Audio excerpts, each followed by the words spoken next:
Nous allons débuter ce dimanche par notre fil rouge théologique et spirituel. Nous retrouvons ce matin frère Aloïs, prieur de la communauté de Thésée, en compagnie de Fanny Chéroux, journaliste à Panorama. Fanny, frère Aloïs, vous avez la parole. Est-ce que ça marche? Bonjour. Alors, hier matin, sur la question de l'Europe à l'épreuve du réel, les invités ont parlé du long chemin qui reste à parcourir pour l'Europe et ses acteurs.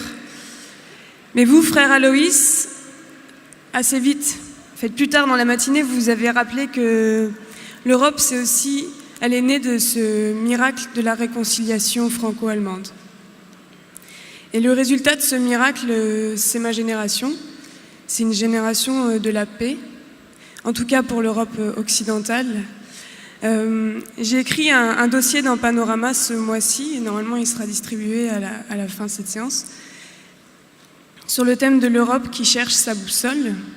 Et la vieille dame que je cite au début de l'article, c'est ma grand-mère.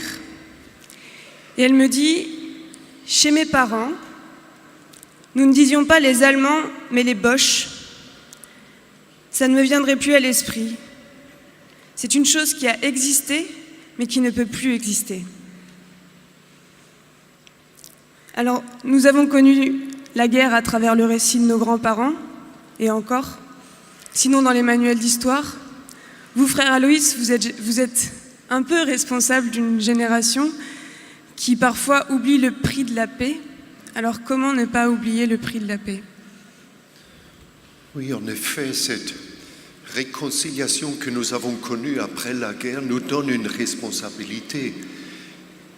Nous vivons une période de paix en Europe, mais c'est un peu trompeur. Nous avons eu les guerres dans les Balkans et à Thésée dans les années 90, je me rappelle très bien, il y avait des Croates et des Serbes qui se sont rencontrés. Hier, nous avons vu encore des images de cette guerre qui était en Europe. Et cette rencontre qu'il y avait à Thésée entre les jeunes Serbes et Croates était comme un signe que les jeunes sont capables de préparer la paix. Nous avons un conflit armé en Ukraine qui est à la porte de l'Europe. Et là aussi, ces dernières années, nous avons eu à Thésée des jeunes Ukrainiens et des jeunes Russes qui ont cherché à s'écouter mutuellement. Et la prière commune a aidé ces jeunes à écouter l'autre, à comprendre que l'autre a souffert aussi.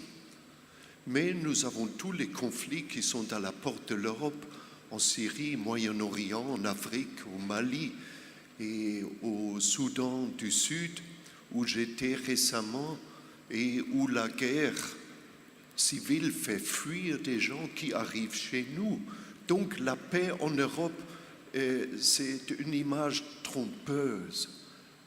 Nous ne vivons pas juste une période de paix. Nous sommes pris par des conflits.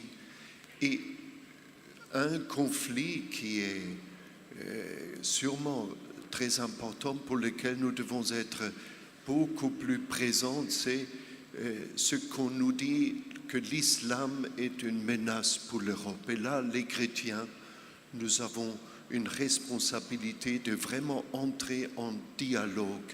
Et si on parle de fil rouge spirituel pour cette rencontre ici, je pense une priorité, c'est ce dialogue islamo-chrétien. Nous le cherchons aussi à Thésée. Nous avons fait une semaine d'amitié islamo-chrétienne et nous allons faire l'année prochaine aussi une semaine d'amitié islamo-chrétienne. Tous les jours à Thésée, votre communauté est témoin d'une jeunesse plutôt très engagée, enthousiaste, fragile parfois, priante. Vous êtes assez privilégiés finalement, comme frère, j'entends. Il y a aussi les grandes rencontres européennes à la fin de chaque année qui rassemblent plusieurs milliers de jeunes. Finalement, contrairement à ce qu'on peut entendre parfois, ce serait une jeunesse en soif d'engagement. Oui, nous le voyons chaque année avec les rencontres européennes. En effet, des 15 à 20 000 jeunes qui se réunissent pour 5 jours dans une ville. L'année passée à Riga, cette année à Bâle. Cela demande un grand engagement de préparation, d'hospitalité, parce que tous ces jeunes sont accueillis dans des familles. Et nous voyons toujours après cette rencontre une grande joie.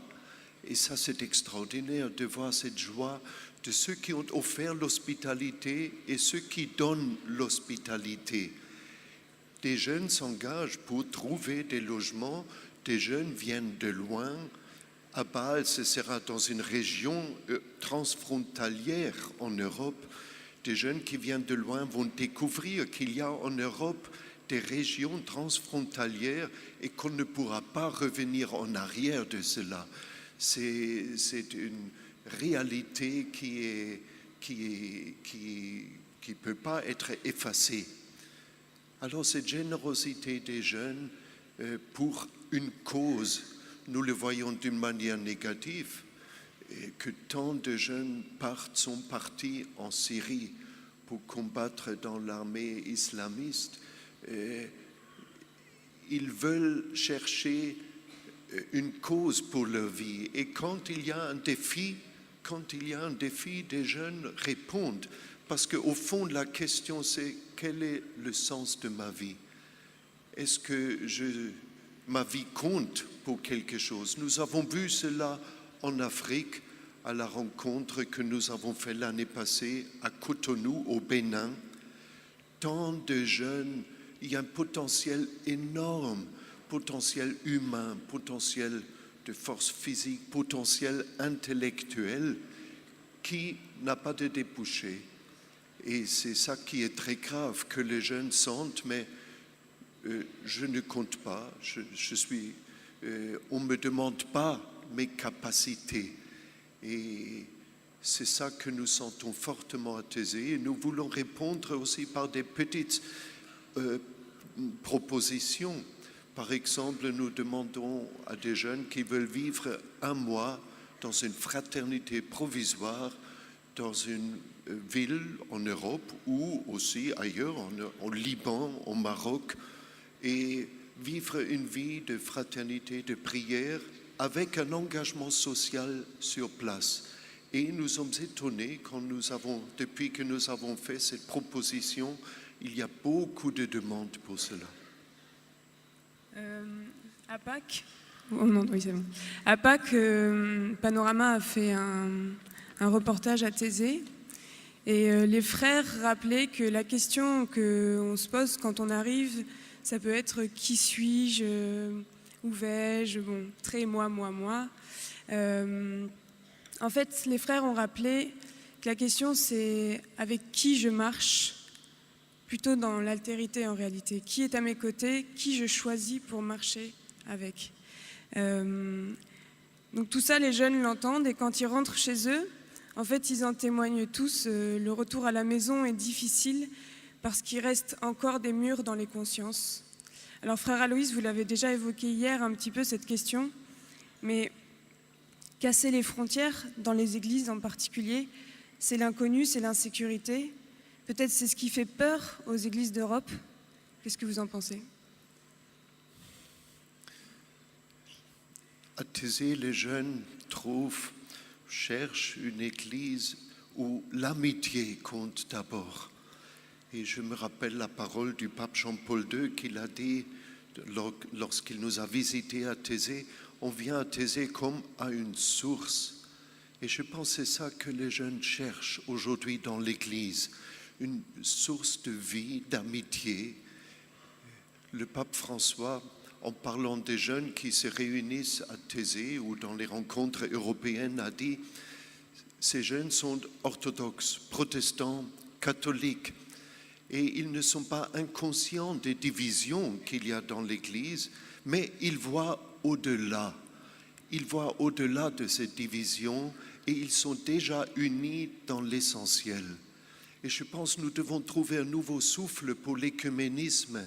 Ce n'est pas seulement des discussions doctrinales, mais c'est cette conscience qu'en Christ, nous sommes déjà unis. Alors, comment vivre cela dans la vie de tous les jours, quand les jeunes retournent à la maison? Ils sont souvent très bien accompagnés, en particulier les jeunes qui viennent de la France, à Thésée, avec des aumôneries, avec des groupes diocésains très nombreux en novembre ou en février, et les accompagnateurs cherchent à prolonger cette expérience d'une Église d'amitié. Ils cherchent à prolonger cela dans leur vie quotidienne. Nous essayons à les soutenir pour cela. Et par exemple, ce soir, nous irons à Saint-Denis, dans la cathédrale, pour faire une prière avec eux et pour chercher avec eux comment prolonger cette expérience et comment les jeunes peuvent promouvoir une Église où l'amitié compte d'abord. Ce sera la conclusion. Merci, Frère Aloïs. Merci.